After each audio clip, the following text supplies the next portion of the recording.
আজকে শ্রীর বাড়িতে একটি বিশেষ অনুষ্ঠানে আমরা চলে এসেছি। আমি, মা সবাই চলে এসেছি। ভাই দেখো, আজকে কৌশিকী অমাবস্যা, সেই জন্য বাড়িতে তারা মায়ের পুজোর আয়োজন করেছে শ্রীর বাবা মা সবাই মিলে বাড়িতে। সেই জন্যই দেখো পুরোটা আমি তোমাদের ভিডিও করে দেখাচ্ছি। এখানে দেখো পুরোটাই সাজসজ্জা ঠাকুরের রেডি আছে। কিছুক্ষণ পরে ঘর ডোবাতে যাবে, সেটাও তোমাদের আমি ভিডিও করে দেখাবো। এই দেখো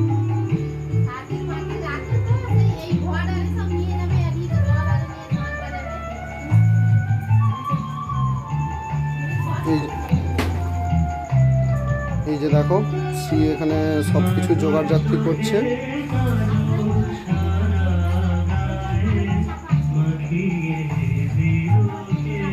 এই যে এই তারা মায়ের আজকে পুজো, তোমরা জানিও।